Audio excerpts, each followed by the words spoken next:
Salam hər kəsə, mən Zərifə. Data Science Azərbaycanın süni neyral şəbəkələr playlistinin ikinci videosuna xoş gəlmisiniz.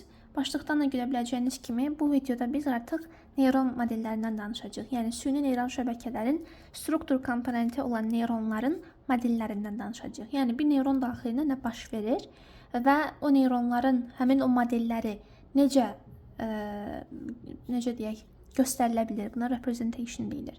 Yəni, bu necə baş verə bilir? Riyazi olaraq bunlardan danışacağıq. Bu sxemləri falan çəkəcəm. Gördüyünüz kimi artıq videoları ruchka və kağız vasitəsilə çəkirəm. Bundan sonraki videolarda belə olacaq. Ona görə məsləhətdir ki, siz də bir kağız götürəsiniz, ruchka götürəsiniz və müşahidə edəsiniz. Kənardan səs gələ bilər. Buna görə üzrünüzsən. Mən edə biləcəyim bir şey yoxdur burada. Mən bacardığım qədər iri yazacağım ki, kamerada düşsün. Həmçinin kamerada müşahidə edəcəm. Onda başlaya bilərik. Deməli, ilk növbədə biraz xatırlatma edək ki, süni neyral şəbəkələrin, biz keçən dərs giriş elədik, süni neyral şəbəkələrin nə olduğunu bildik və təbii insan orqanizmindəki sinir sistemindən esinləndiklərini bildik neyral şəbəkələri yaradanda. Və süni neyral şəbəkələrin struktur vahidlərindən informasiya emal unitləri olan neyronlar olduğunu da öyrəndik. Və dedik ki, neyronlar əslində təklikdə tranzistorlardan qat-qat yavaşdırlar, 10^6 dəfə yavaşdırlar, hətta mən onu çaşıb 10^3 demişdim. Və lakin paralel işlədiklərinə görə, yəni birlikdə işlədiklərinə görə onlar mürəkkəb işlərin öhdəsindən gələ bilirlər. İndi biz həmin o işləyişi riyazi olaraq göstərməyə çalışacağıq. İlk növbədə biz neyronun hansı, belə deyək, bir neyronun işləyişinin necə olduğunu başa düşməliyik. Mən keçən dərsin sonlarında sizinlə müəyyən qədər demişdim. Yadınızdadırsa iki şəkil var idi. Biri təbii sinir hüceyrəsi olan neyron, biri də süni neyron idi. Və onların işləyişini müqayisə eləmişdik. Input normal neyronda necə girir, nədən qəbul olur, başına nə iş gəlir və necə xaric olur. Və süni neyral şəbəkədə də onu mən roughly göstərmişdim, amma bu dəfə daha dərinə enəcəyik. Yenə də introduction videolarıdır. Yəni, nəzərə alın ki, hələ də tam dərin deyil. Sadəcə ilkin anlayışları formalaşdırmalıyıq. Ona mən başlayıram neyron modelini çəkməklə.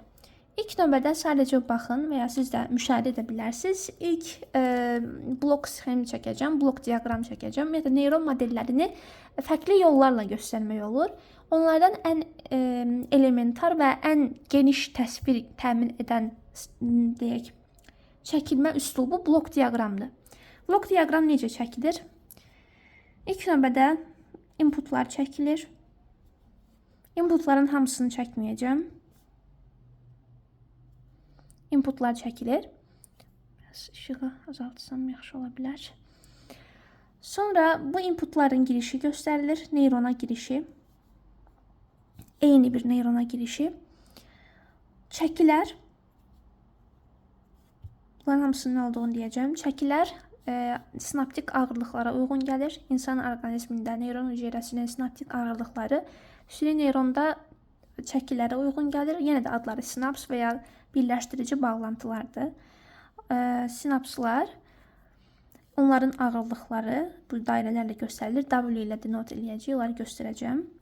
Yadınızdadırsa, soma dediyimiz bir əsas gövdəcik var idi ortada. Onun nüvəsi də var hətta, amma o nüvəni biz burada göstərmirik. Yəni, bu süni bir hüceyrə olduğuna görə.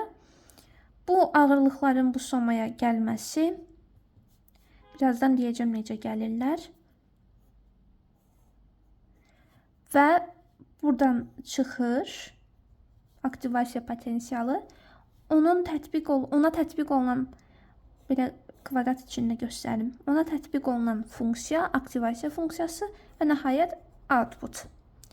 İndi bunları bir-bir başa salacağım. Bu, ən elementar və ən geniş çəkilən neyron modelidir. Buna deyilir blok diaqram. İndi mən bunu başlayıram izah eləməyə o şərt daxilində ki, çatdırım ki, bu bir neyrondur. Bu bir dənə neyrondur. Tutaq ki, qatdakı, yəni layerdakı neyronların belə ardıcıl düzülüşü xəyali bir qat yaradır. Həmin qata da neyron qatı deyilir. Şəbəkənin qatı deyilir. Hansı ki, bu qatda təbii ki, bir neyron olmur. Aşağıda digər neyronların olduğunu da nəzərə alın. İndi birazdan onu çəkəcəm. Keçən dəfə yadınızdadırsa, demişdim ki, modelə bir input verilsə və həmin input vektor şəklində verilməlidir. Vektorda çəkmişdim. Sanki x ilə göstərim bu vektorun adını. X ilə xarakterizə edim. Bu vektora input vektoru deyilir. Bu vektorun komponentlərini x1, x2, x m tutaq ki, deyə göstərə bilərəm. Düzdürmü? Deməli, bu x komponentinin ölçüsü m-dir. Yəni, m-in birə və yaxud da m komponentli bir vektordur. Bu vektora deyilir input vektoru. Hətta bunu yazaq. Bu input vektorudur. Input vektoru modelə verilir və təbii ki, model bir neyrondan təşkil olunmur. Model tutaq ki, n ədəd neyrondan təşkil olunur. Bu nə deməkdir? Yəni, bu modeldən və bu modelin eynisindən burada da var.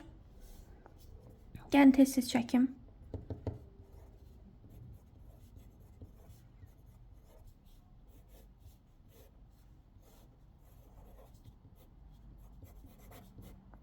Bu artıq ikinci neyrondur, həmin şəbəkənin ikinci neyronudur və nəhayət gəlir nöqtələr, həmin qatdakı digər neyronlar, bunu görmürsünüz.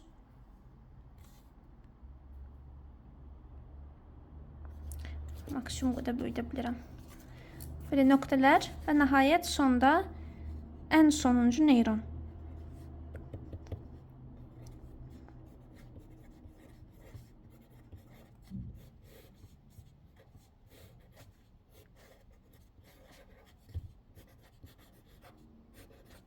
Bu da sonuncu neyron.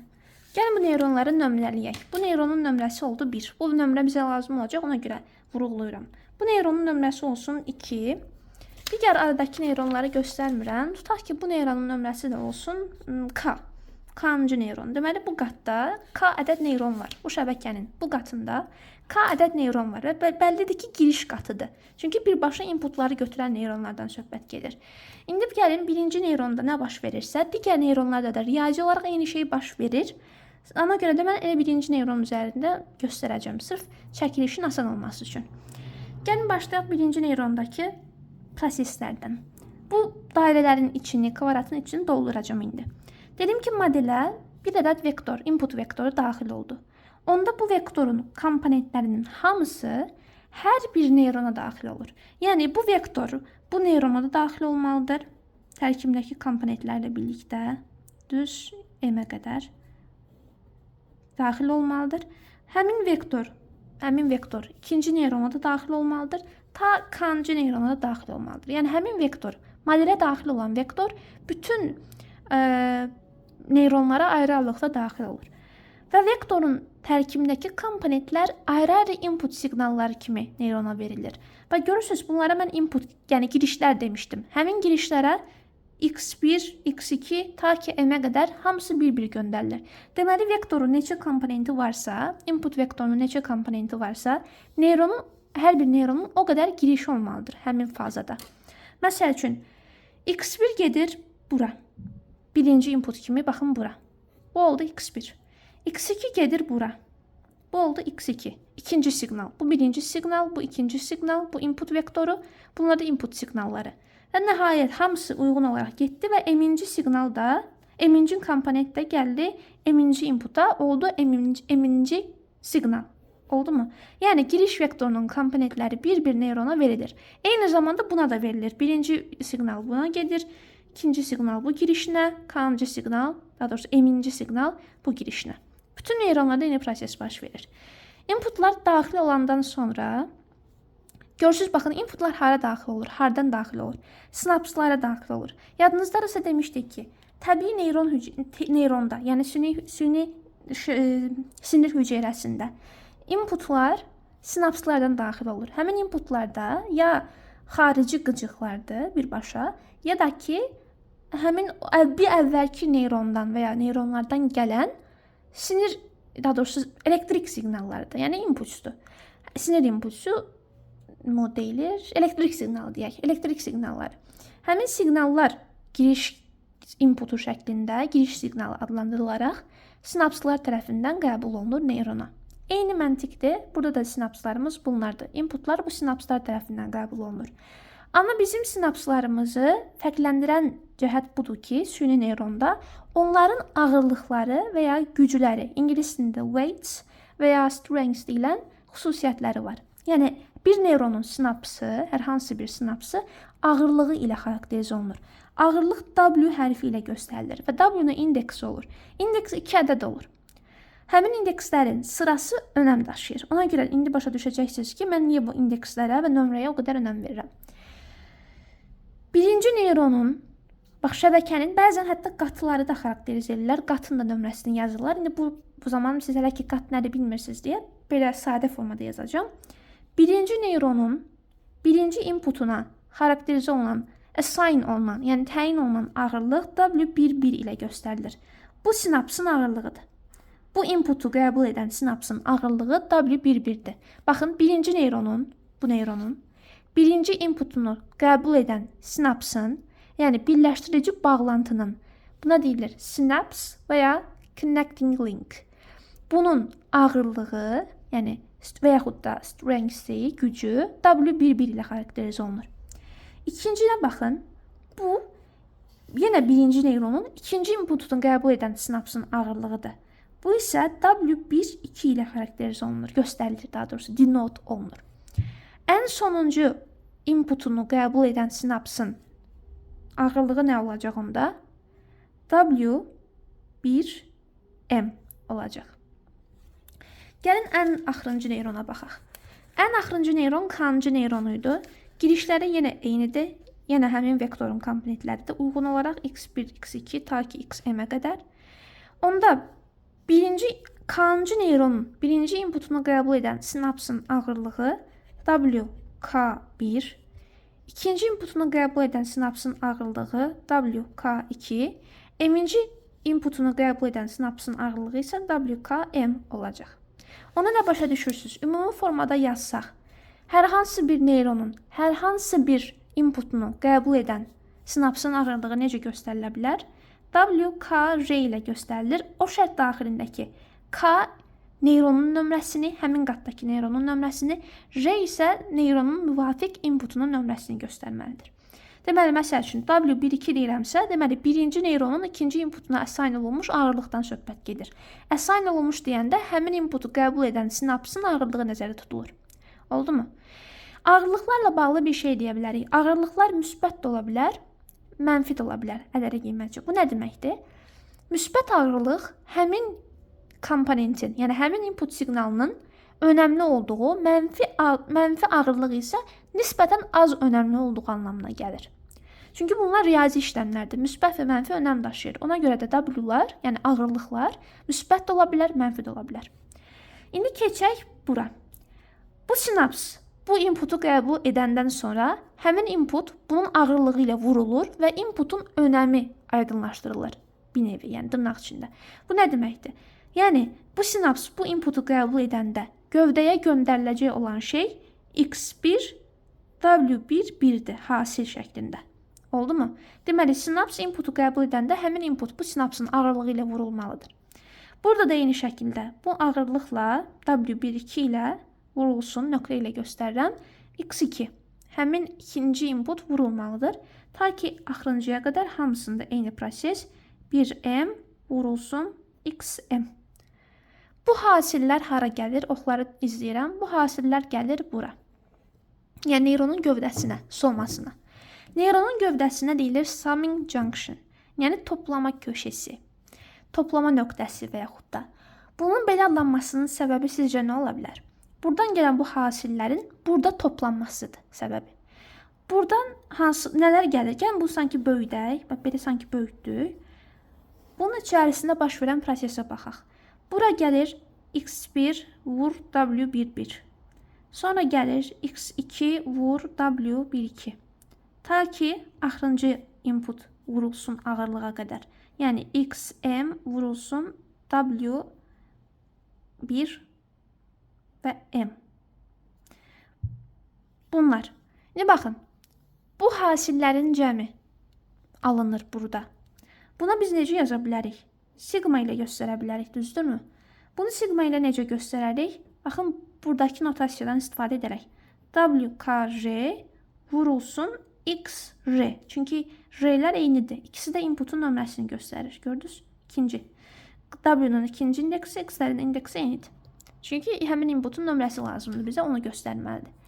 İndi gəlin, sigmanın, bəzi hallarda sigmanı göstərmirlər, amma biz hələ ki ilkin dəstər olduğuna görə sigmanı dəqiq yazaq.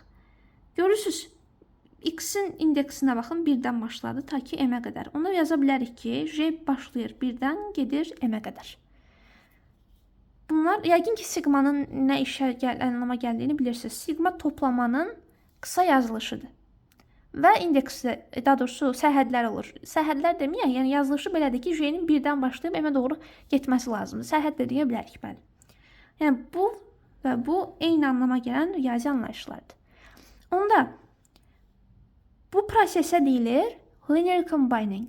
Yəni, inputların linear xətti kombinasiyası. Uyğun ağırlıqlarla vurulub toplanması.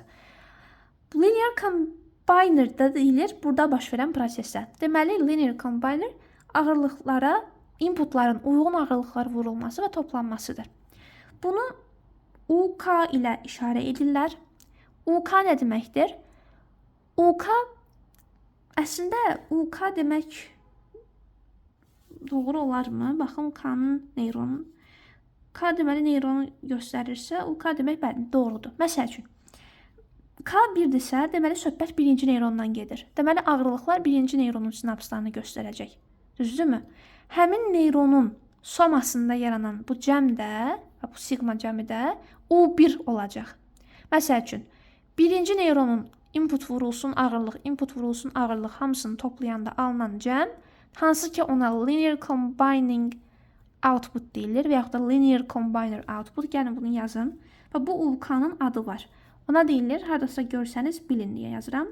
Linear combiner output. Yəni bəsit düşünün, əzbərləməyə çalışmayın. Bu hasillərin cəminə UK ilə işarə edirəmsə, adı olacaq bu da, yəni linear combiner output. Həmin bu prosesin adı da linear combinerdir. Bax, bu sigma cəminin adı linear combinerdir, onun nəticəsi də UK-dır. Birinci neyronda bunun cəmi işarə olunacaq U1 ilə. İkinci neyronda işarə olunacaq U2 ilə. Yəni K-dan asılıdır. Başa düşdünüz buranı. K nəyi göstərir deməli? Neyronun nömrəsini. J nəyi göstərir? Inputun nömrəsini. UK nəyi göstərir? Uyğun neyrondakı və ya hər bir neyrondakı həmin o xətti cəmin nəticəsini. Deməli, bu gövdənin içərisində bu proses baş verdi. Lakin bu oxun üzərində dərhal UK yazmıram. VK yazıram. Bəs bu VK nədir? VK UK üstəgəlinin biasıdır. Deməli, burada external addition var. Xarici əlavə. Xarici əlavə nə deməkdir? Niyə xarici əlavə deyilir? Çünki buradan gəlmir. Bu xaricdən əlavə olunur. Buna deyilir, işarə olunur BK ilə. Aydın məsələdir ki, birinci neyronun biası B1 ilə işarə olunur. İkinci neyronun biası B2 ilə işarə olunur. Gəlin buna B1 yazaq. Çünki K-cı neyron deyil də. Onda V1 yazarıq buna da. Amma məsələn, söhbət K-cı neyrondan gedirsə, onda bunun external addition-ı, yəni biası BK olar. Buradakı cəm UK olar. Buradakı oxdakı isə VK olar. İndi VK-nın nə olduğunu yazacağım. İndi bir şeyə baxın. Buradakı UK falan sizi çaşdırmasın. Bunlar ümumi yazılışdır. Hər halda, yəni biraz riyaziyyatla aranız varsa başa düşəcəksiniz nə yazdıqlarım. Bu ümumi yazılışdır. Bunlar isə bir-bir yazılışlardır. Yəni buradakı K ilə buradakı K sizi çaşdırmasın. Bu K-cı neyron olduğuna görə spesifik yazılışdır. Bu isə ümumi maksimum neyron sayı K olduğuna görə, maksimum deməyək, bütün neyronların sayı K olduğuna görə ümumi yazılış bütün neyronların sayı ilə aparılmalıdır. Ona görə belə yazılır. Bu ümumi formuldur, yəni. K-nın yerinə neyronun nömrəsini qoyacaqsınız, J-nin yerinə inputun nömrəsini qoyacaqsınız və U-nu hesablayacaqsınız. Onun indeksinə də eyni şəkildə neyronun nömrəsini. Deməli, bu somanın içərisində baş verən birinci prosesdir. Amma somadan çıxan şey, output fərqlidir, U deyil. Deməli, burada U-ya bir şey daha əlavə olunur və ya çıxılır. Yəni, onun başına bir iş gəlir ki, o V olaraq çıxır. Həmin iş isə ikinci addımdır. Bu nədir? Yenə ümumi formulu yazıram. UK üstəgəlsin BK bərabərdir VK. Bu nədir? Bu çox önəmli bir şeydir. BK dedik ki biasdir. Söhbət birinci neyrondan gedirsə deməli, somanın içərisində baş verəcək proseslər bunlardır. İlk olaraq x1 vur w11, üstə gəl x2 vur w12, üstə gəl sona qədər xm, baxın m-inci input, vurulsun w1m, yəni ən sonuncu sinapsın ağırlığı. Buna nə deyirik? U1, düzdürmü? Yəni birinci neyronun linear combiner outputu. Sonra isə U1-in üzərinə ikinci addımda gəlirik. Həmin somaya xaricdən əlavə olunan biası, buna işarə olunur B1 ilə və nəticə olur V1. Bu qədər. Biasın nə olduğunu birazdan başa salacağım ayrıca. Bu da oldu V1.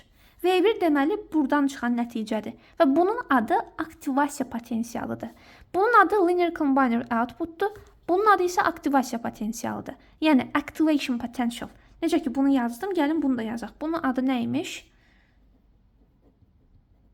Activation potential imiş. Aktivasiya potensialı. Somadan çıxa bilirsə, yəni aksona uzanırsa, yadınızdadırsa, real neyron sinir hüceyrəsi olan neyronda, yəni insanın neyronunda somadan sonra dərhal uzun çıxıntı olan akson gəlirdi. Akson boyu hərəkət edən sinir siqnalının, elektrik siqnalının adı aktivasiya potensialı idi. Eyni qaydada buradan da çıxan, somadan çıxan həmin siqnalın adına aktivasiya potensialı deyilir. Aktivasiya potensialı bura üçün V1-dirsə, bura üçün nə olacaq? V2. Deməli, burada alınan cəm U2 olsa da, B2 ona əlavə olunub, buradan çıxan olacaq V2. Ən son neyronda bəs nə olacaq? Ən son neyronda o olacaq UK, sonuncu da VK, yəni ümumi formunda olduğu kimi. Biasın nə olduğunu indi mi başa salım, sonra ayrıca mı başa salım deyə düşünürəm. Məncə indi başa salım ki, arıcılıq pozulmasın. Gəlin baxaq görək bu bias nədir? Bunu digər səhifədə başa salacağım. Kaş bunu biraz da zoomlamaq olsaydı, zoom out eləmək olsaydı, amma gəlin burada biasın nə olduğunu öyrənək. Yazacağım bias. Yəni həmin BK. Bias əslində bəsit bir anlayışdır, amma bir o qədər də vacibdir.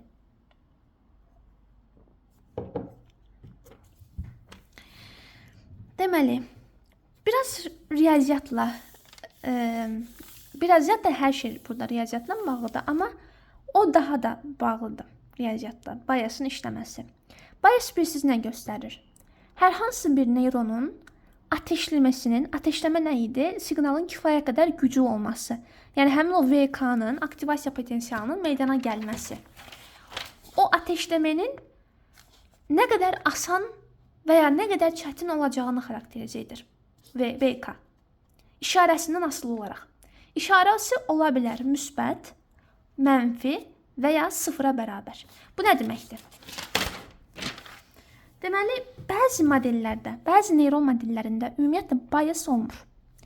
Biasın olmaması modelin sadə bir model olduğu anlamına gəlir.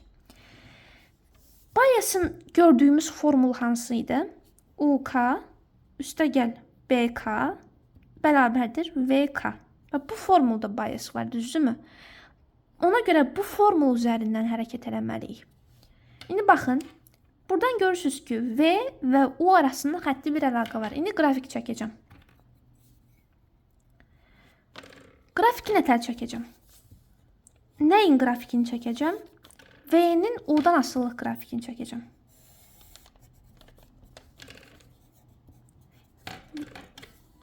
V-nin U-dan asılılıq qrafikini. Bu ki, bura U yazaq. Nəsə fərqi yoxdur. Amma yaxşı, bura U yazaq. Adətən çünki elə yazılır. Y aksisinə də V yazaq, oldu mu? Deməli, bunun adı nə idi? Linear combiner output. Yəni, həmin o xətti cəmin nəticəsi. V nə idi? O cəmə biasın əlavə olunduğu hal. Somadan çıxan o siqnal. Onun adı nə idi? Aktivasiya potensialı. Yəni, VK. VK və UK arasındakı əlaqə necədir? Burada nə başa düşərsiniz? Gəlin, baxaq. BK-nın sıfır olduğu anda, bax, dedik axı ki, BK ola bilər müsbət, ola bilər mənfi, ola bilər sıfır. BK-nın sıfır olduğu hala baxaq. BK sıfırdırsa, formuldan görünür ki VK bərabərdir UK'ya. Bu sizi çaşdırmasın. Yəni normal bir reaksiyadır. Bildiyimiz reaksiya nədir? Tənlikdir.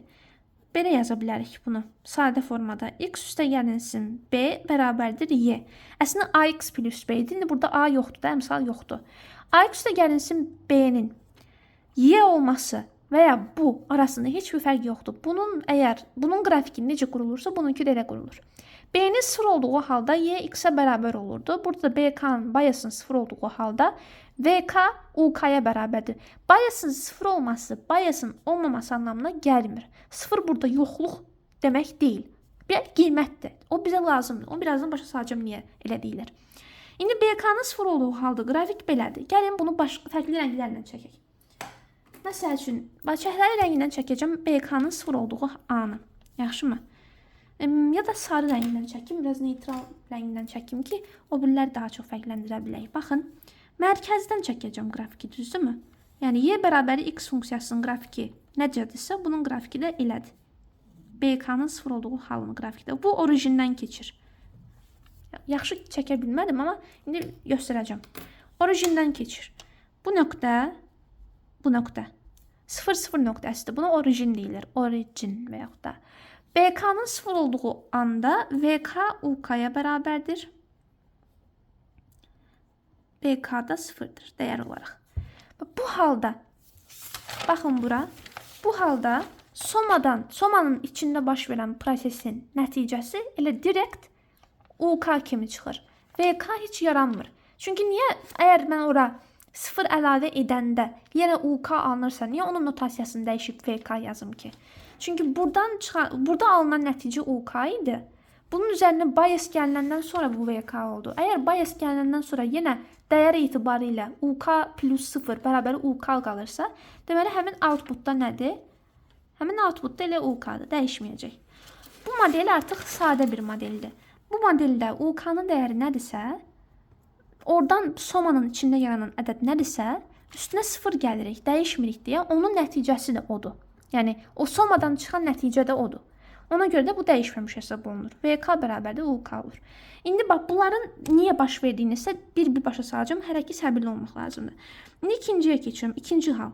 İkinci halda BK müsbət bir şeydir. 0-dan böyükdür. BK-nın 0-dan böyük olduğu halda sizcə nə baş verər? VK UK'dan həmişə ədədcə böyük dəyərli olar, düzdürmü? İndi durub bura VK böyükdür UK yazmayacağım. Direkt funksiyanın üzərində göstərmək istəyirəm. BK müsbət olduğuna görə funksiya burayla, bax, ümumiyyətlə B nə idi? Buradakı B nə idi? Funksiyanın qrafikinin Y oxunu kəsdiyi nöqtə. Əgər bu müsbətdirsə, deməli funksiyanın qrafiki Y oxunu yuxarıda müsbət bir yerdə kəsir. Deməli qrafik yuxarı sürüşəcək, düzdürmü? Onu qrafiki yuxarı sürüşdürürəm paralel olaraq. Qrafiki yuxarı sürüşdürdüm. Görə bilirsinizmi bunu? Yəni bu mənim şey rəngdə çəkilir. Çəkirəm yəni. Bu nöqtə hal-hazırda, tam bu nöqtə UK'nın 0 olduğu nöqtədir. Baxın, bu nöqtənin UK'sı yoxdur, amma VK'sı var. Amma BK da 0 deyil. BK müsbət bir şeydir. Tam bu nöqtədə UK 0'dır. Yəni içəridən somadan çıxan o output, linear combiner output 0 olub. Çünki demişdim axı ki, W'lar müsbət də ola bilər, mənfi də ola bilər. Müsbət də mənfi də ola bildiklərinə görə ola bilsin ki, nəticə bir-birlərini aparıb, cancel out, axırda 0 qalıb. Amma bias əlavə olunandan sonra cavab 0 olaraq çıxmayıb. Bias'ın sayəsində cavab biraz yüksəlib. Düzdürmü? Bunun nə işə yaradığını yenə deyirəm, birazdan başa salacağım. Bu BK-nın müsbət olduğu, yəni bias'ın müsbət bir dəyər aldığı qrafikdir. Bu halda UK və VK arasındakı əlaqədir. UK 0 kimi çıxsa belə qiymət 0 olmur. VK-nın müəyyən bir qiyməti olur. Amma fikir verirsinizsə, ümumiyyətlə 0,0 nöqtəsindən keçmir. Heç biri 0 olmur eyni anda. Yəni UK 0-dırsa belə, bias müsbət olduğuna görə VK-ya müsbət bir dəyər atanmış olur. Başa düşdünüz buranın məntiqini?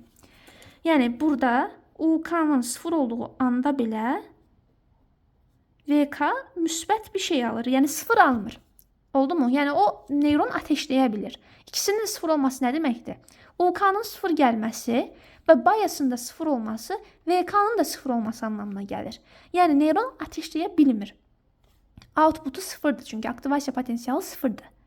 Amma əgər BK müsbətdirsə, somadan sıfır çıxsa belə o bias onu yuxarı qaldırır və sıfır çıxmasına qoymur. Bir ədəd çıxarır. Müsbət və ya mənfi bir şey çıxarır. Təki sıfır olmasın. Başa düşdünüz? Sıfır deyilsə ateşləmiş sayılır. Sıfırdırsa ateşləməmiş sayılır. Nəticənin nə olduğunu sizə birazdan başa salacağım. Bunlar hamısı zəncir var. Ona görə biraz səbirli olmalısınız. İndi gəlirik üçüncü şərt. O nədir? BK-nın mənfi olması. Biasın mənfi olması. Biasın mənfi olduğu halda da məlum məsələdir ki, qrafik aşağı sürüşər, düzdürmü? Qrafikin aşağı sürüşdüyü hala baxın. Qrafik buradan keçir. Düzdürmü? Aşağıdan keçir. Y oxunu, Y də burada VK-dır. VK-nı yəni mənfi bir yerdə kəsir. Və yenə kəsdiyi nöqtədə UK sıfırdır, amma VK sıfır deyil. Deməli, bias mənfi olsa belə, burada bir şey baxmayın. Necə ki, əgər sıfırın yoxluq olmadığını deyirəmsə, deməli, mənfi və müsbət arasında müqayisə aparmaq düzgün deyil. Çünki sıfır deməli sərhəd nöqtəsi deyil. Sıfır sadəcə bir ədəddir, bir qiymətdir. Eyni şəkildə BK-nın müsbət olması sizə pozitiv bir şeylər çağrışdırmasın və ya BK-nın mənfi olması bir şeylər çağrışdırmasın. Onlar sadəcə neyronun ateşləməsinin nə qədər gec və ya nə qədər tez olacağını tənzimləyəcəklər. Onu birazdan sizə başa salacağım. Aktivasiya funksiyası nədir? 10 deyəndən sonra tam sizə aydın olacaq bura. BK-nın sıfır olması yoxluq deyil. BK-nın sıfır olması sadəcə somadan çıxan nəticənin olduğu kimi somanı tərk eləməsi. Somada yaranan nəticənin, yəni UK'nın olduğu kimi somanı tərk eləməsi. Soma nədir? Həmin o gövdə hüceyrə, o yumru şey. Orada da çəkdiyim o yumru yer. Bura soma deyirəm mən. Bura. Oldu mu? Burada bir adətən sigma yazırlar böyük ki, orada linear combiner output yaranır. BK sıfırdırsa o output olduğu kimi çıxır və adı da olur aktivasiya potensialı yenə eyni şəkildə. BK-nın mənfi olduğu halda, UK-nın sıfır olduğu halda belə yenə də VK var. BK mənfi də olsa, müsbət də olsa, içərdən gələn nəticə sıfır olanda belə neyron ateşləyə bilir. Çünki mənfi də olsa, müsbət də olsa sıfır deyil. Bir şəkildə bir dəyər çıxarır. Gördünüzmü? Deməli, burada, bax, bu nöqtədə, bu qrafik boyunca BK müsbətdir. Bu qrafik boyunca BK mənfidir. Bu qədər. Bias haqqında hələ ki bu məlumatları yadınızda saxlayın. Başa düşün ki, bias somanın nəticəsini, yəni o linear combiner outputu artırır və ya azaldır. Buna deyilir, bu yadıma yaxşı düşdü. Buna deyilir affine transformation. Adını yazacağım bura. Bu vacib bir məlumat ola bilər sizin üçün. Affine transformation. Affine transformation UK-yə tətbiq olunan bir transformasiyadır. Affine transformation dediyimiz budur. Simple. UK üzə gəl. BK bərabər VK. Buna deyilir affine transformation. Yəni linear combiner outputun aktivasiya potensialına çevrilməsi üçün lazım olan dəyişiklik. Bu da BK hesabına baş verir. BK sıfır ola bilər, BK müsbət ola bilər, BK mənfi ola bilər. İndi biasla bağlı son bir şey deyim. Asan bir şey deyim. Onu da başa düşək. Sonra isə keçək işin növbəti hissəsinə. Mən bir dənə su içim.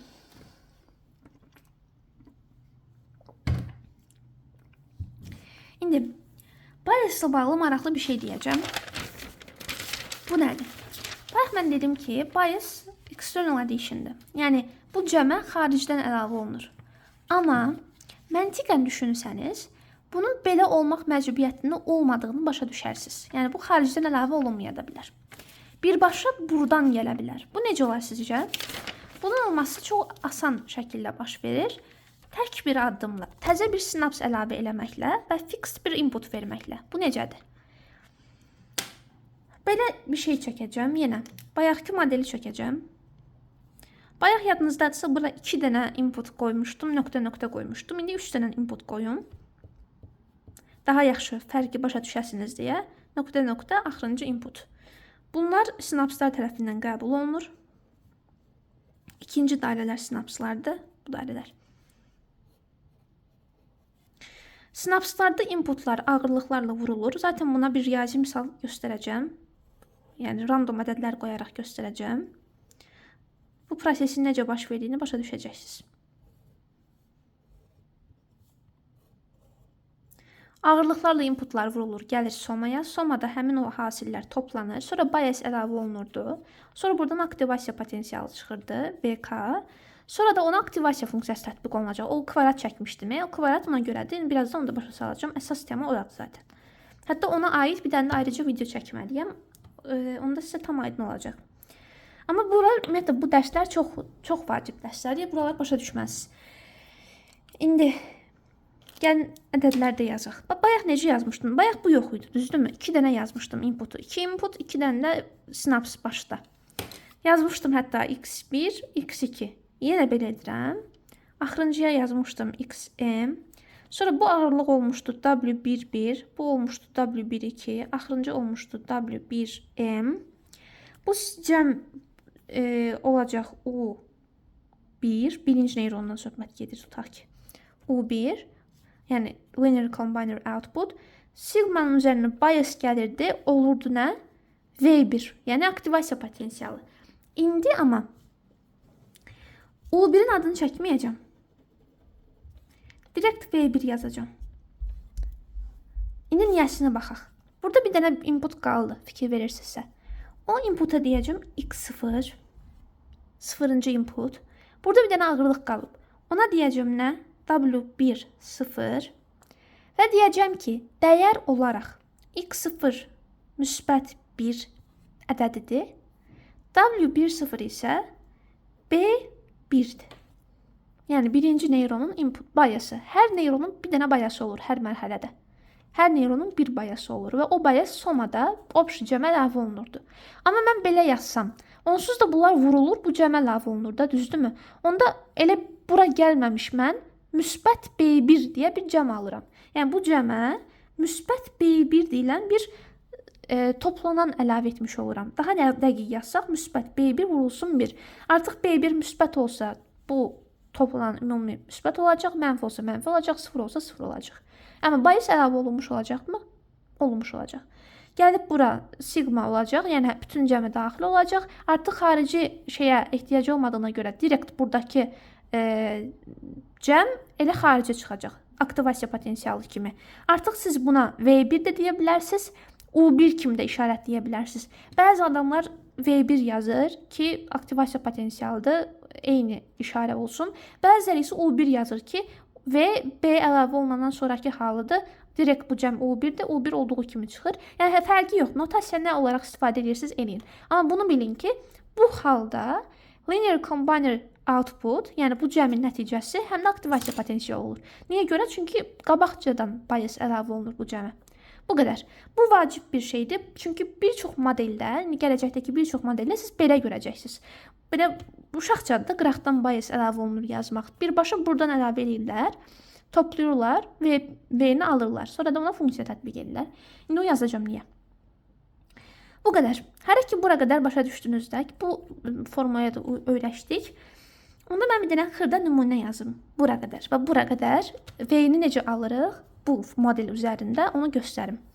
Elə gəlin bunun üzərində göstərək. Tutaq ki, bizim inputumuz tutaq ki 3 dənədir. Yəni o qədər çox yaza bilmərəm axı. Ona görə tutaq ki 3 dənə mənim inputum var. Bu nə deməkdir? Input vektorunun, yəni modelə verilən input vektorunun 3 ədəd komponenti var. Yəni necə yazıram? x0, x1, x2 və ya direkt x-lərin dəyərini də yaza bilərdim. Fərqi yoxdur. Bu nə deməkdir? Bu o deməkdir ki, x0 W10 tərəfindən qəbul olunacaq, yəni 0-cı sinaps tərəfindən qəbul olunacaq və onun ağırlığı ilə vurulacaq. Üstə gəl, W11 x1 ilə vurulacaq. Üstə gəl, W12 x2 ilə vurulacaq. Düzdürmü? Buraya yazım da, başda yazım, nümunə. İndi bu cəmə nə deyirik? Bu harda baş verir? Toplamaları silsəniz, bunlar elə sinapslarda baş verir. Bu yolda baş verir, daha dəqiq desək. Amma toplamaları yazsanız, bu cəm ucu burada baş verir. Oldu mu? Bu yazmışdığı sigma w kj vur xj. Odur. Onun açılışıdır. Burada baş verir bu proses. Bu toplama prosesi burada baş verir. Və nəticəsi nə olur? nəticənin nə olduğu asılıdır mənim dəyərlərimdən. Tutaq ki, xəyali ədədlər verirəm. X0 və W10 fixed olmalıdır. Çünki biasdır. X0-ın dəyəri müsbət 1-dir. W10-ın dəyəri də B1-dir. Əslində X0-a -1 də deyə bilərsiniz. Sadəcə o zaman -B1 olacaq bias. Bias mənfi olsa müsbət olacaq cəm, daha doğrusu toplanan. Müsbət olsa mənfi olacaq toplanan. Sadəcə asanlıq baxımından buna müsbət 1 yazırlar. Buna da direkt B1 yazırlar. Tutaq ki X1 ikinci inputum müsbət 10'dur. Düzdürmü? Bu arada inputlarında işarəsinin fərqi yoxdur. Mən sadəcə asanlıq olsun deyə inputlara müsbət yazacağım. Ona assign olunmuş ağırlıq müsbət nə olsun? 2. X2 tutaq ki müsbət 5'dir. Ona assign olunmuş ağırlıq da tutaq ki -4'dür. Və biasımın da tutaq ki istəyirəm müsbət olmasın. Tutaq ki biasım müsbət. O da olsun müsbət 3. Belə bir modeldir. Yəni çox random atdım ədədləri, məntiqsiz də ola bilər. İndi gəlin bu ədədlər əsasında bu cəmi hesablayaq. Bunların hasili elədi müsbət 3. Bu ikisinin hasili ikinci toplananım elədi 20. Bu ikisinin hasili üçüncü toplananım elədi -20. Görsün nə qəşəng nümunə yazmışam. Təsadüfən. Bunların cəmi nə eləyir? 3. Bəs bias olmasaydı cəm nə eləyərdi? 0. Gördünüz? Bu 3'ün əlavə olunması sayəsində neyronun ateşləməsi asanlaşdı. Asanlaşdı nə deməkdir? Yəni cəmin 0 olduğu halda belə neyron ateşləyə bildi. Çünki bias müsbətdir. Bəs bias mənfi yazsam nə olardı? -3 yazsam nə olardı? Nəticə -3 olardı.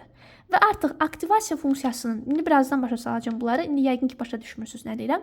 Aktivasiya funksiyasının şərtindən asılı olaraq neyron ateşləmiş sayılar və ya ateşləməmiş sayılar. Aktivasiya funksiyası bu aktivasiya potensialını input kimi götürən və onu çevirən bir funksiyadır. Bu funksiyanın şərtləri ola bilər. Ən əsas, məsəl üçün, bir nümunə var, step function var. Step functiona görə inputu 0-dan böyük bərabərdirsə, output həmişə 1 olur. 0-dan kiçikdirsə, output həmişə 0 olur. Biasın mənfi olduğu və ya 0 olduğu halda bu nümunənin nəticəsi nə olar? 0 və ya -3 olar. Düzdürmü? Bias olmasa 0 olar, -3 bias olsa cavab -3 olar. O zaman step function nəticəsi nə olar? 0. Yəni nə olmuş olar? Neyron ateşləməmiş olar. Amma bias müsbət olanda bu halda belə neyron ateşləmiş sayılır. Bunları biz başa salacağım, bir-bir başa salacağım özdə. Hələ ki bunu başa düşməyə çalışın ki, baxın 3 olmasaydı, bunun nəticəsi olardı 0. Və bir çox aktivasiya funksiyasında input kimi 0 versəniz, output elə 0 olur. Yəni ateşləməmiş sayılır neyron. Bu arada 0 niyə ateşləməmiş sayılırdı, onu da başa salacağım. O da yenə funksiyanın nəticəsindən asılıdır. Yəni nəysə, biasın təsirini görmüş oldunuz. Müsbət 3 olsaydı, müsbət 3 oldu, cavab 3 oldu. -3 olsaydı, cavab -3 olacaqdı bunlar bir-birlərini aparanda. Biasın işarəsi bu kimi önəm daşıyır. Bu 3 nədir? Bu 3 artıq onu unudaq.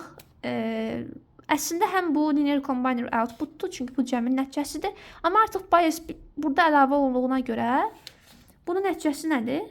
Elə activation potential. Mən birinci neyrondan danışıram. W'nun birinci indeksine baxanda bilinir. Ona görə elə buna V1 deyəcəm. Bura qədər. V1'i tapmağa qədər ki proses tam olaraq belə baş verir. Görürsünüz nə qədər asan. Ümid edirəm ki, bura qədər başa düşdünüz. İndi gəlin ikinci hissəyə keçək. İkinci hissədə isə biz V-yə aktivasiya funksiyası tətbiq eləməliyik. Bu nə deməkdir? Gəlin buna baxaq.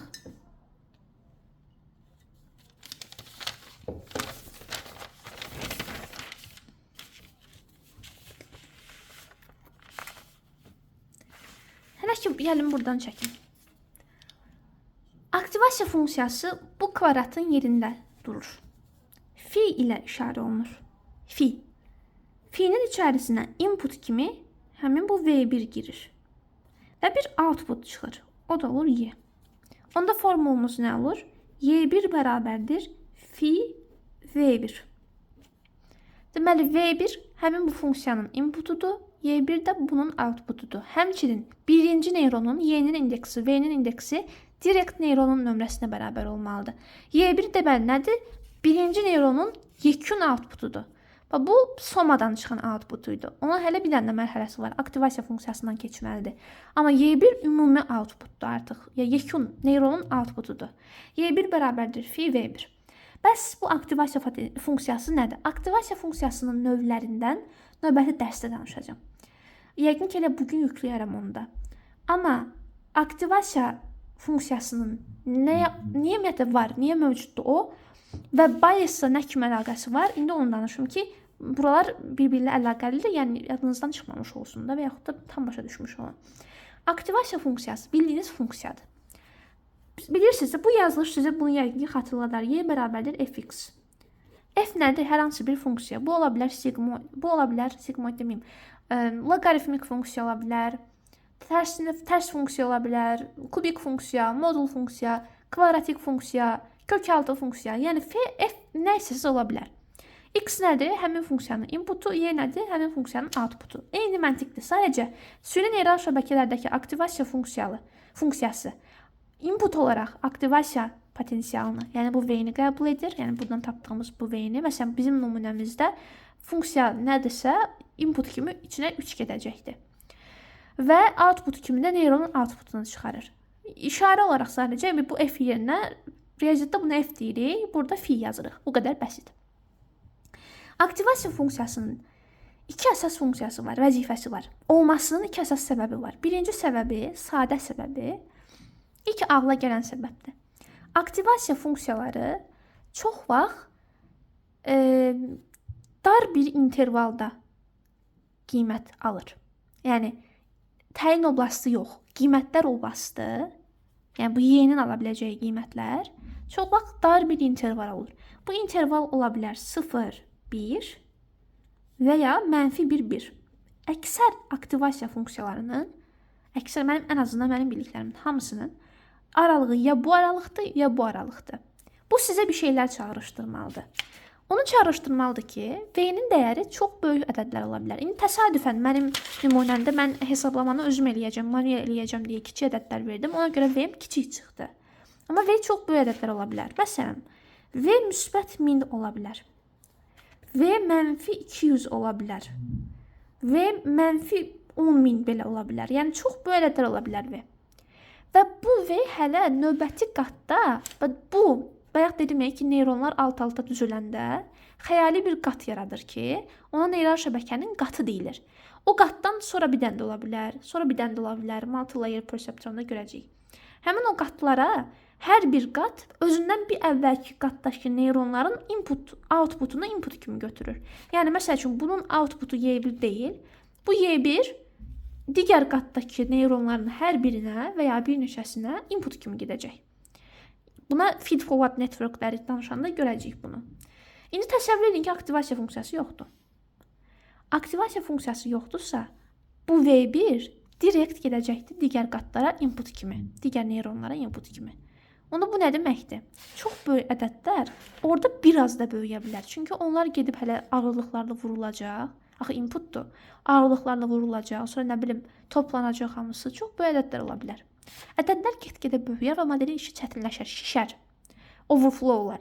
İşte bu olmasın deyə aktivasiya funksiyası var. Dediyim iki səbəbi var olmasının. Birinci səbəbi budur. Bu olmasın. Ədədləri, yəni bu V-ni belə bir intervala indirgesin. İndirgemək və yaxud da scale eləmək. Yəqin ki, eşitmiş olarsınız.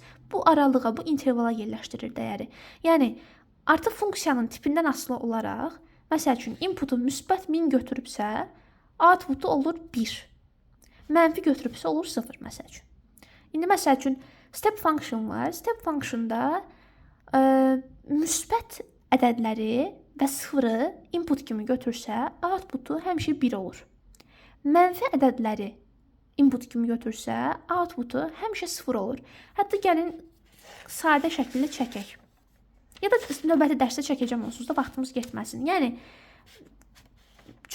o müsbət ədəd 10 milyon da olsa, 2 də olsa, ikisi də müsbət ədədlərdir, düzdürmü? Həmin funksiya həmişə o ədədləri götürəndə outputu 1 çıxarır. Gördünüz nə qədər sadələşdi proses. Və yaxud da həmin funksiya mənfi ədəd görəndə həmişə output kimi, yəni y kimi 0 çıxarır. Artıq o mənfi ədəd Mənfi input, yəni V-nin dəyəri mənfi 2000 də ola bilər, mənfi 10.000 də ola bilər. Fərqi yoxdur. O funksiya elə işləyir. Başqa funksiyalar da var. Növbət dərsdə danışacağam. Sigmoid, tangent, hiperbolik, ReLU funksiyası. ReLU-dan danışmayacağıq. ReLU biraz mürəkkəbdir çünki. Amma başa düşün ki, aktivasiya funksiyası bu V-ni indirgir. Kiçik belə bir aralığa indirgir ki, neyronun ateşləyib ateşləməməsi bəlli olsun, daha asan adlansın. Məsəl üçün təsəvvür edin, müsbət 1000 çıxarır bu neyron, o biri neyron mənfi 200 çıxarır. İndi bilməzsiniz ki, bu ateşlədi yoxsa ateşləmədi. Necə bunu müəyyənləşdirə bilərsiniz ki? Əslində deyə bilərsiniz ki, müsbətsə ateşlədi, mənfidirsə ateşləmədi. Amma yenə də ədədlərlə işləmək çox çətin olar. Belə hallarda adətən deyirlər ki, output 1 çıxdısa, y-nin dəyəri, neyron ateşlədi. 0 çıxdısa ateşləmədi. Məntiqli, düzdürmü? Və yaxud da 1 çıxdısa ateşlədi, mənfi 1 çıxdısa ateşləmədi. Belə şeylər görəcəyik. İndi aktivasiya funksiyasının bu vəzifəsini başa düşdünüz. İkinci vəzifəsi isə funksiyanı mürəkkəbləşdirməkdir. Niyə mürəkkəbləşdirməkdir? Bayaq dedim ki, buranın outputu digər qatda, digər qatdakı neyronların inputuna əlavə olunur. Yəni input kimi gedir ora. Feed forward networklərdə, irəli besleme networklərdə bunun outputu, qatın, neyronlarının outputu o biri qatı input kimi gedir. Bununki, hamısı bir vektor əmələ gətirir axı. O vektorun komponentləri bütün neyronlara gedir və ya bəzi neyronlara gedir. Adətən bütün neyronlara gedir amma. Və ya həmişə bütün neyronlara gedir, bəli. Məsəl üçün, Y1, Y2, Y ta ki, neçə dənə neyron var idi bu qatda? K dənə neyron var idi. Onda K ölçülü bu vektor input vektor olaraq digər qatın neyronlarına verilir. Yenə də eyni qayda ilə. Başa düşdünüz? Hər bir qatın outputu digər qat üçün input vektoruna çevrilir. Və həmin o çevrilmə nəticəsində də yenə eyni şeylər baş verir. Yenə buranın Y1-i, buranın neyronunun birinci inputu olacaq. Onun ağırlığı ilə vurulacaq. Aşağıdakı neyronun outputu, yəni Y2, yenə bu neyronun ikinci inputu olacaq, ağırlıqla vurulacaq, sonra toplanacaq. Görsün nə qədər xətlidir proseslər. Baxın, budur da yəni linear combination. Ancaq linear combiner function olardı bu boyda neyronun içində. Başqa funksiya olmazdı. Fikir verdinizsə, bu funksiya xəttli funksiyadır. Aktivasiya funksiyaları isə qeyri-xəttli funksiyalardır. Qeyri-xəttli funksiyalar sayəsində model mürəkkəblik qazanır, mürəkkəb düşünə bilir. Yadınızdaysa keçən dəfə bu sözü işlətmişdik ki, beyin, insan beyni non-linear bir orqandır, bir sistemdir. Bunun sayəsində mürəkkəb düşünə bilir, mürəkkəb qərarlar verə bilir. Hər şeyi xətti görmür. Əgər aktivasiya funksiyası olmasaydı, hansı ki, belə modellər görəcəyik, aktivasiya funksiyası olmasaydı, yəni çox basic bir model olsaydı, model sadəcə xətti işləmləri, xətti taskları yerinə yetirə bilərdi. Məsəl üçün, pattern recognition olsaydı, yəni eyni naxış olanları eyni qruplara ayır deyə bir task verilsəydi, onların arasından düz bir xətt keçirilə bilmədiyi müddətdə o işi görə bilməzdi. Yəni, belə bir sxem olmadığı müddətdə, yəni aralarından xəyali bir düz xətt keçirilə bilmədiyi müddətdə o bunları ayıra bilməzdi. Yəni o nə deməkdir? Belə olsaydılar, bunları ayıra bilməyəcəkdi. Çünki o belə xətt keçirməyə çalışır, onları fərqləndirmək üçün. Amma nə qədər xətt keçirsə də, xəttin sağ və solunda eyni qrup şeylər qalmır. Ona görə də bu taskı fail eləyəcəkdi, bacarmayacaqdı bunu. İşte mürəkkəb taskları yerinə yetirə bilmək üçün bu linear prosesləri mürəkkəbləşdirmək üçün həm də aktivasiya funksiyası var. Çünki aktivasiya funksiyası olmasaydı, həmin şəbəkəyə, həmin o neyron modelə nə qədər istəyirsən neyron qatı qoy, nə qədər istəyirsən qoy. Hamısının outputu xətlidir. Ona görə model xətlidir. Model sadə düşünən modeldir. Nə qədər istəyirsən qat qoy. Başa düşdünüz aktivasiya funksiyasının mövcudluğunun səbəbini. Mən qərar verdim ki, bias'ın mövcudluğunu, bias'ın nə işə yaradığını başa düşdünüz. Amma niyə var ki o? Yəni niyə buradan niyə var da bias'ın niyə deyirik ki, neyronun ateşləməsinə qərar verir, tez ateşləsin və ya yəni çətin asan ateşləsin və yaxud da çətin ateşləsin. Buna nəyə lazımdır ki bu? İşte bunun necə kömək edir bias? Bunu sizə başa salacağım növbəti dərsdə. Bunun üçün aktivasiya funksiyalarının necə işlədiyini, tiplərini bilməlisiniz. Onları deyəndən sonra başa salaram. Hər ki bura qədər bildiniz, düzdürmü? Aktivasiya funksiyasının içərisində V-ni göndərirsiniz, müəyyən bir output çıxarır və o output olur neyron modelinin outputu. Həm də model mürəkkəb düşünmüş olur. Başa düşdünüz? İndi bir dənə də sadə bir şey deyim və bu videonu bitirək. Sadə bir şey nədir? Neyron modellərinin, belə deyək, bir neyral şəbəkənin necə öyrəndiyi. Neyral şəbəkə keçən dərs demişdim ki, öyrənmə algoritmi adlanan bir proses vasitəsilə öyrənir. Daha dəqiq desək, neyral şəbəkələrdəki neyronlar öyrənmə adlanan proses vasitəsilə ətraf mühitdən bilik qazanır, beyində olduğu kimi. Və həmin proses öyrənmə algoritmi hesabına baş verir. Bəs öyrənmə algoritmi nədir və niyə ona algoritm deyilir? Algoritm ardıcıllıqdır, düzdürmü? Həmin o ardıcıllıq niyə var? Baxın, ilk başda siz düşünə bilərsiniz ki, x-ləri mən verdim çöldən, yəni qıraqdan input vektoru kimi verdim. Bəs bu w-ları və bu bias'ı kim verdi bunlara? Onlar əslində ilk başda random olaraq təyin olunur. Bu random şəkildə. W-lar və B random olaraq hər neyron daxilində təyin olunur. Yəni heç bir fikri yoxdur ilkin formada. Məsəl üçün, siz şəkil tanıma modeli yaradırsınız. Şəkil göstərəndə pişikləri tanımalıdır model. Modeli buna öyrətməlisiniz ki, boy şəkildə pişiyi tanısın. Bunu edə bilməsi üçün o modelə pişik şəkilləri öyrətməlisiniz. Yəni modelə öyrətməlisiniz ki, hansı xüsusiyyətləri olan şəkillər və yaxud da bir şəkildə hansı xüsusiyyətlər olsa o şəkil pişik sayılır. Və yaxud da həmin obyekt pişik sayılır. Bunu necə öyrətməlisiniz? Ona milyonlarla pişik şəkli verməlisiniz. Bəs düşünmüsünüz ki, ilk şəkildə, yaxşı, digər şəkillərdə səhv edə öyrənir. İndi biz bunları görəcəyik bir-bir ki, məsəl üçün, çaşır deyir itdir, amma aslında görür ki, cavab pişik imiş. Sonra o aradakı xətanı yenə riyazi olaraq düzəldir. Və həmişə belə deyirlər ki, model səhv elədi, xətanı düzəltdi, növbət dəfə o səhv eləmədi. Artıq öyrəndi ki, deməli, qulağı belə olanda pişik demək lazım imiş, çaşdım it demişəm. Amma əslində arxada başlayan proseslər riyazidir. Bunu başa salmağa çalışıram. İlk şəkildə görəndə, bir train datası olur. Bunların hamısından danışacağıq. Knowledge representation'da. Yəni 7-ci section'da. İlk pişik şəkli görəndə model heç bir fikri yoxdur. Bu nədir? Çünki ilk şəkildir. Hələ heç nə görməyib. O şəkli görəndə random ağırlıqlar və random bias sayəsində müəyyən bir cavab çıxarır. Deyir ki, pişikdir. Məsəl üçün, deyir, pişikdir. Amma bilmir niyə görə elə dedi. Düzdürsə belə səbəbini bilmir model. Sonra onun cavabı əsasında, ki, böyük ehtimal səhv deyir, onun cavabı əsasında bu ağırlıqlar təzələnir. Yəni ilk roundda, ilk fazada ağırlıqlar random və biasda random şəkildə təyin olunur. Növbəti mərhələlərdə isə həmin xətalar əsasında ağırlıqlar güncəllənir və B də güncəllənir. Bunun sayəsində riyazi hesablamalar get-gedə elə hala düşür ki, output düzgün outputa çevrilir. Məntiqli verilmiş qərara çevrilir. Artıq pişiyi tanıyırsa, random atmır. Həqiqətən başa düşür pişik olduğunu. Həqiqətən tanıyır. Bunlar hamısı riyazi proseslərdir. Ağırlıqları hər mərhələdə səhv elədikcə ağırlıqları da biası da düzəldir. Hər neyron, bu neyronda hamısı.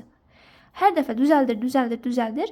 Ən sonunda artıq elə bir hala gəlir ki, həmin şəkillər və həmin biasla bu neyron istənilən pişik şəklini tanıya bilir. İşte o zaman hədəfi çatılmış sayılır və artıq bundan sonra ağırlıqları dəyişməyə ehtiyac qalmır. Ona kimi, yəni bu halı, bu situasiyanı qazanana kimi, yəni uyğun ağırlıqları və uyğun bias dəyərlərini tapana kimi modelə şəkillər göstərməlisiniz. Ona görə deyirik, milyonlarla pişik şəkli göstərməlisiniz. Bəs o şəkilləri ayırdığınız, o şəkillərin cəminə də train datası deyilir. Yəni, pişik şəkli qabağında adı, pişikdir. Ona adətən label deyilir. Pişik yazmırlar. Modellə bizim pişik nə deməkdir? 1 və ya 0 məsəl üçün yazırlar. Və yaxud da pişikdirsə 1, deyilsə, hər hansı bir şeydirsə 0. Qabağında pişik, məsələn, pişik şəkli qabağında 1. İt şəkli qabağında 0. At şəkli qabağında 0. Yenə pişik şəkli qabağında 1. Bu data setə deyilir train datası. Çünki həm input var, həm də ona uyğun desired target var. Yəni istənilən output var. Bunu modelə verməlisiniz. İlk başda random şəkildə bir cavab verməlidir. Sonra isə öz cavablarını ona uyğun assign olunmuş düzgün cavaba baxmalıdır. Sanki cavab kartıda ona baxmalı, düzəltməlidir. Bu train fazasıdır. Və bu milyonlarla şəkil üçün, həmin train setdəki bütün example'lar üçün baş verməlidir. Ən sonda modelin istənilən ağırlıqları və biası tapılandan sonra artıq ona test datası verilir. Yəni şəkil verilir, amma düzgün cavab verilmir. Sadəcə modelin öz başına qərar verməsi gözlənilir. Bunun nəticəsində model bir qərar çıxarır və sən sonra onu ölçürsən ki, bu nə qədər dəqiqdir, nə qədər düzgündür və s. Bunlar hamısını danışacağıq. Biraz da machine learning saytdır. Onları başqa playlistdə danışacağam. Onlar tam başqa şeylərdir. İndi burada sizin diqqətinizi çəkməyə çalışdığım şey ağırlıqların ilk başda random verilməsi, sonra isə güncəllənməsidir. Hər fazada, hər səhv elədikcə ağırlıqların güncəllənməsi, təzələnməsidir. Diqqətinizi çəkmək istədiyim şey buydu. Digərləri biz zaten çox daha ətraflı danışacağıq. Hər şeyi əzbər biləcəksiniz. Yəni məqsədiniz əzbərləmək deyil, sadəcə yaxşı başa düşəcəksiniz deyə əzbəri bilmiş olacaqsınız da.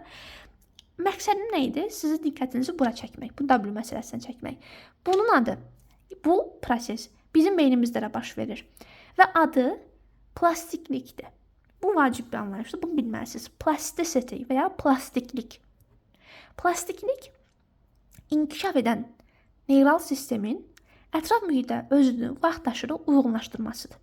Yəni ətraf mühit dəyişdikcə, məsəl üçün bizim nümunəmizdə şəkil dəyişdikcə modelin özünü ona uyğunlaşdırmasıdır. Yəni ağırlıqlarını və biasını dəyişdirməsidir. Bu proses insan orqanizmində də baş verir.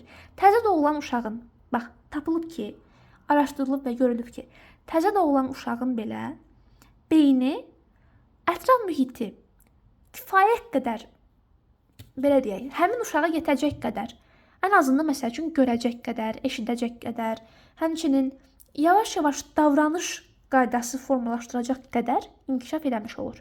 Təzə doğulan bir uşağın beyni belə o uşağa nə edəcəyini deyəcək qədər inkişaf eləmiş olur. Məsələn, uşaq acanda ağlayır, qorxanda ağlayır. Sonra vaxtaşırı başa düşür ki, ağlayanda istədiyini verirlər. Nə vaxt nəsə istəsə, yalandan da olsa ağlayır. Görürsünüz, bu xüsusiyyətlər balaca uşaqlarda belə görülür. Həmin bu proses plastiklik adlanır. İlk başda təzə doğulan uşaqda random hərəkətlər müşahidə olunur. O bilmir. Məsələn, ağlayanda nə baş verəcək, ağlamayanda nə baş verəcək. Uşaq bunu bilmir. Zaman keçdikcə hərəkətləri müşahidə edir. Görür ki, belə reaksiya verəndə, daha doğrusu belə bir hərəkət edəndə belə bir reaksiya alır ətraf mühitdən. Bu əslində reinforcement learning biraz oxşuyur.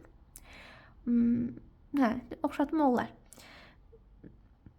Onların hamısını danışacağıq. Onlar biraz daha irəli mövzulardır. O qədər irəli deyil əslində. Bu introduction chapter'da danışacağıq onsuz da. Sonra yavaş-yavaş özünü formalaşdırır. O formalaşdırma süni şəbəkələrdə W-ların və B-nin hər fazada update olunması ilə əlaqəlidir. Görürsünüz, bunu da insan orqanizmindən götürüblər. İnsan da, hətta məsələn, mənim indi 18 yaşım var. Amma mən indi də hələ də beynim inkişaf edir. Hələ də mən öyrənirəm, bir şeylər öyrənirəm. Hələ də başa düşürəm ki, falan hərəkət eləsəm, falan cür reaksiya alacağam. Və yaxud gözləmədiyim bir reaksiya alıram, yəni xəta edirəm və artıq öyrənirəm. Bu proses insanın ömrünün sonuna qədər baş verir. Eyni şəkildə neyronlarda da istənilən, yəni düzgün modeli alana qədər hər fazada ağırlıqların və biasın güncəllənməsi baş verir. Amma ilk başda random deyilir bunlara. Bu qədər. Bunun da adı insan orqanizmində plastiklikdir. Plastiklik inkişaf edən sinir sisteminin ətraf mühitə özünü uyğunlaşdırmasıdır. Əgər sinir sistemi inkişafını dayandırıbsa, ki dayandırmır əslində, dayandırıbsa, deməli artıq o ətraf mühitdəki proseslərə reaksiya verməyəcək. Yəni sinir sistemi düzgün işləmirsə, pozğunluq varsa, ətraf mühitdə nə qədər istəyir dəyişiklik baş versin, o bunu başa düşməyəcək və özünü ona uyğunlaşdıra bilməyəcək, dərs çıxara bilməyəcək. Eyni şəkildə neyron modellərdə. Amma neyron modellərində bu olmur da, bunlar plastikdir. Bu qədər.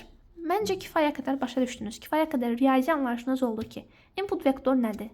Neyron modelləri, bir neyron modelləri deyəndə bunun belə adlanmasının səbəbi onların reprezentasiyasının fərqlənməsidir. Birazdan onları danışacağam ki, əslində neyronlar blok sxemlə göstərilə bilir, signal flow qraflərlə göstərilə bilir, yəni siqnal axışı qrafikləri ilə göstərilə bilir. Əsas bu iki formada.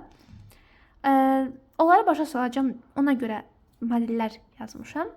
Amma artıq başa düşdünüz ki, bir neyron daxilində nə baş verir riyazi olaraq? Ağırlıq nədir? Sinapsa necə input gəlir, necə vurulur, harda toplanır.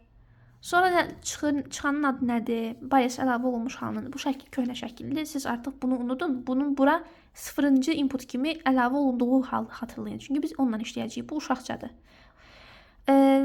Aktivasiya potensialı nə oldu? Sonra aktivasiya funksiyası nə işə yaradı? Niyə var? O bunu necə dəyişdi? Aktivasiya potensialı necə dəyişdi? Bias'a belə bir sözlə deyirlər. Bias aktivasiya funksiyasının inputunu, yəni aktivasiya potensialını dəyişir. Həqiqətən dəyişdi. Biz onu gördük. Bayaq dedik ki, bias olmasaydı V3 yox 0 çıxacaqdı. Amma bias var, ona görə 3 çıxdı. Həmin aktivasiya potensialı da bu fiilin aktivasiya funksiyasının inputudur. Bu bunu dəyişdirdi, avtomatik bunun inputu da dəyişdi. Dedik ki, həmçinin aktivasiya potensialının indirgəyir müəyyən aralıqlara bu funksiya. İndi növbəti dərsdə, mən yəqin ki, elə indirici çəkərəm, sadəcə video çox uzun olmasın deyə hissələrə bölməliyəm. Deməli, bu bias həm o cəmi dəyişdi, o linear cəmi dəyişdi. Buna deyirlər affine transformation. Həm də bu cəmin nəticəsini, yəni sonraki mərhələnin aktivasiya funksiyasının inputunu dəyişdi. Bu sizi çaşdırmasın. Bu, o biasın kənardan əlavə olunduğu halda. Onu biz artıq bu formaya yazmışıq. Görürsünüz, əslində eyni şeydir. Bununla bunun heç bir fərqi yoxdur. Bu sizi çaşdırmasın. Mən belə şeylərə, xırda şeylərə takılıram. Mən hər detayı başa düşmək istəyən biriyəm. Ona görə sizin də elə olduğunuzu güman edərək cavablar verirəm. Yəni sizin ağlınızda suallar meydana gəlməlidir. Mən o sualları indidən öngörməyə çalışıram. Bu qədər, hələ ki bu qədər. Növbəti dərsə baxarsınız, orada aktivasiya funksiyalarının tiplərini öyrənərik.